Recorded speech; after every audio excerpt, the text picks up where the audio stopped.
거룩한 복음입니다. 주님 영광 받으소서. 그때에 예수님께서 군중에게 이르셨다. 내가 생명의 빵이다. 나에게 오는 사람은 결코 배고프지 않을 것이며 나를 믿는 사람은 결코 목마르지 않을 것이다. 그러나 내가 이미 말한 대로 너희는 나를 보고도 나를 믿지 않는다. 아버지께서 나에게 주시는 사람은 모두 나에게 올 것이고 나에게 오는 사람을 나는 물리치지 않을 것이다. 나는 내 뜻이 아니라 나를 보내신 분의 뜻을 실천하려고 하늘에서 내려왔기 때문이다. 나를 보내신 분의 뜻은 그분께서 나에게 주신 사람을 하나도 잃지 않고 마지막 날에 다시 살리는 것이다. 내 아버지의 뜻은 또 아들을 보고 믿는 사람은 누구나 영원한 생명을 얻는 것이다. 나는 마지막 날에 그들을 다시 살릴 것이다. 주님의 말씀입니다. 그리스도님 찬미합니다. 참미 예수님. 찬미 예수님. 오늘 복음에서 예수님께서는 군중에게 당신이 생명의 빵이라고 말씀하십니다. 하지만 군중은 예수님의 이 말씀을 믿지 못했습니다. 그럴 수밖에 없는 이유는 버젓이 눈앞에 살아있는 한 사람이 자기 자신을 가리켜서 생명의 빵이라고 하니까 일단 이해를 할 수가 없었던 것이겠죠. 예수님께서 사람들을 가르치실 때 일반적으로는 쉬운 비유를 들어서 가르치셨죠. 이스라엘에 널려있는 겨자씨라든지 포도나무라든지 그물이라든지 이렇게 일상의 소재들을 쉽게 비유로 설명을 해주셨는데 오늘 복음에서처럼 당신 자신에 대해서 말씀을 하실 때는 군중이 알아들을 수 없는 말씀들을 하십니다. 그 이유를 생각해 보면 하느님의 아드님께서 이 땅에 내려오셔서 우리와 똑같은 인간이 되시고 그렇게 인간이 되신 이유는 당신의 순환과 죽음과 부활로 온 세상에 영원한 생명을 주시기 위해서인데 이 신비는 더 이상 어떤 비유를 들어서 설명하기가 어렵지 않은가, 불가능하지 않겠나 그런 생각을 하게 됩니다. 예수님께서는 이 구원의 신비가 당신의 뜻이 아니라 하느님 아버지의 뜻이라는 것을 분명하게 말씀해 주십니다. 물론 예수님의 뜻도 있겠지만 워낙 사람들이 안 받아들이고 안 믿고 거부하고 그러니까 이건 하느님의 뜻이다. 너희가 믿고 있는 그 하느님 아버지의 뜻이다. 이렇게 얘기를 하시는 거죠. 오늘 예수님의 말씀대로 하느님 아버지의 계획은 당신의 외아들 예수님을 보고 믿는 사람은 누구나 영원한 생명을 얻도록 하는 것입니다. 예수님께서는 당신을 믿는 사람들을 마지막 날에 다시 살릴 것이라고 약속하십니다. 이 마지막 날은 우리에게는 이 세상 삶의 마지막 날을 의미할 것입니다. 우리가 언젠가 이 세상의 삶을 다 마치고 나면 예수님께서 우리를 다시 살리셔서 하느님 나라에서 영원히 함께 살도록 하시겠다는 약속입니다. 우리는 예수님의 이 약속을 믿는 사람들이죠. 그래서 우리 그리스도인들은 죽음을 두려워하지 않습니다. 순교자들을 보면 그것이 분명히 드러나죠. 우리 신앙으로는 죽음이 끝이 아니기 때문에 그렇습니다. 오늘도 예수님은 우리에게 영원한 생명의 보증으로 직접 생명의 빵이 되어서 우리에게 오십니다.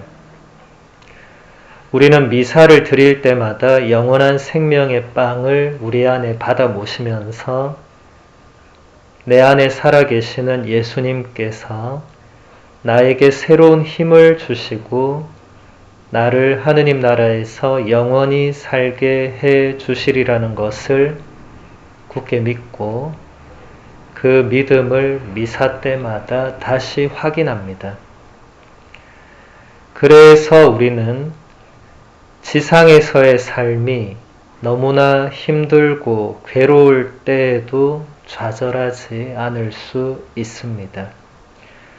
우리의 희망이시며 우리에게 생명을 주시는 예수님께서 우리 안에 언제나 살아 계시기 때문입니다. 우리는 이 생명의 빵을 미사 때마다 받아 모시는 특별한 은총을 누리고 있습니다. 이것을 우리가 얼마나 의식을 하느냐, 거기에 따라서 우리의 삶이 굉장히 달라지겠죠. 제가 볼 때 열심한 신앙인들은 오히려 그 열심함 때문에 특히 한국은 매일 미사를 참례하는 신자들이 많이 있습니다. 근데 매일 미사를 이제 참례를 하다 보니까 이게 이제 하루 일과안에 그냥 당연히 들어가게 되겠죠. 그러니까 매일 그냥 생명의 빵을 받아 모시니까 이 어느 순간 당연한 것처럼 그냥 습관처럼 그런 느낌을 받을 때가 있어요. 그러니까 이게 매번 새로운 신비이고 내가 생명의 빵을 받아 모신다는 어떤 경이로움, 놀라움, 특별함 이런 게 이제 매일의 일상 안에 들어오다 보니까 그 소중함을 놓치는 경우가 있지 않은가. 저도 마찬가지고 저도 매일 미사를 여기서 혼자 할 때가 많다 보니까 혼자 해서 좋은 점도 있는데 이제 혼자 하니까 또 그 경이로움을 이렇게 나눌 수가 없기 때문에 어쩌다 놓치는 순간이 저도 있는 것 같아요. 미사 끝나고 가만히 생각해 보니까 내가 그 부분을 놓친 것 같다. 우리 신앙인들은 이것을 좀 조심해야 되지 않나. 특히 열심한 분들, 이렇게 또 레주오도 하시고 뭔가 성체조배도 하시고 매일 미사를 가급적 참여를 애쓰고 아주 좋은데 그게 이제 일상 안으로 딱 자리를 잡으면 그냥 일상이 되어버리는 이 위험을 우리가 경계해야 되지 않나. 사제나 수도자들도 마찬가지예요. 미사, 성물도, 성체조배 뭐 이런 게 그냥 일과 안에 들어가 있어요. 일과에. 이게 일과가 되는 거예요. 특별함, 소중함, 새로움 이게 아니고 그냥 일과. 그래서 저는 어쩔 때 그게 일과라는 자체 말이 우리에게 그런 뉘앙스를 많이 주기 때문에 그 표현을 저는 그렇게 좋아하지 않았습니다. 신학교 때도. 일과를 잘 지켜라. 그러면 이게 의무로 또 돌변을 해요. 미사 안 드리면 안 되는 게 맞는데 그럼 사람이 이제 의무감이 여기서 이제 발동을 하게 되죠. 그러면 또 이 경이로움은 그 자리에 의무감이 자리를 잡는. 우리 신자들이 주일 미사 안 빠지는 이유가 그 경이로움을 느끼기보다는 빠지면 고해성사를 해야 되니까. 이런 논리가 들어오는 거예요. 어느 순간. 그런 사람이 의외로 많더라고요. 전 죽어도 주일 미사 안 빠집니다. 고해성사 해야 되니까. 이 논리가 과연 생명의 빵을 받아 모시는 그 특별함에 맞는가? 이건 좀 다른 차원이겠죠. 근데 이건 조심해야 되는 거예요. 우리가 이 성체성사의 신비를 아마 죽을 때까지 다 깨닫지는 못하겠지만, 제가 오늘 그 블로그를 통해 보내드린 그 안에서도 제가 토마스 아퀴나스 성인의 성체찬미가를 이제 넣었는데, 그 우리가 성시간 할 때마다 성체 앞에 무릎 꿇고 그 기도를 바치잖아요. 토마스 아퀴나스 성인도, 그 위대한 신학자 성인도 다 깨닫지 못한다고 고백을 하잖아요. 그러니까 그분도 아마 우리 같은 고민을 하지 않았을까. 이게 너무 엄청난 신비인데 사람들을 보니까, 또 본인을 보니까 너무 당연하게 그냥 멜미 사는 거예요. 뭐 감사하고 소중하고 이 차원보다는 그냥 하는 거예요. 그냥 일과 안에서. 그분도 수도자였으니까 수도원 일과에 멜미사가 당연히 있으니까. 그래서 그분이 그러한 신비를 그렇게 또 표현하지 않았을까. 그래서 우리가 이 생명의 빵, 이 생명의 피를 받아 모신다는 자체가 사실 우리 지성으로는 이게 다 이해는 안 될 거예요. 예수님 시대에 예수님을 직접 본 군중도 못 받아들인 것을 2000년 지난 우리가 그걸 다 받아들인다는 것도 좀 말이 안 될 수 있죠. 그래서 여기서 믿음이 중요하고, 우리의 믿음이 너무 일상화 되어버리는, 그래서 어쩔 때는 오히려 의무적인 뭔가로 되어버리는 이 부분을 우리는 조심해야 된다. 저도 자주 그렇게 저 자신에게 얘기하고, 열심할수록 그런 게 또 따라오더라는 겁니다. 안 열심하면 또 그렇게 안 돼요. 왜냐면 안 열심하면 그게 일상 안으로 안 들어오기 때문에 그렇게 안 되는데, 열심하면 그런 느낌을 제가 받아요. 한국에서 열심한 분들이 오히려 그게 너무 일상으로 들어와서 당연해져 버리는, 그것도 위험하다.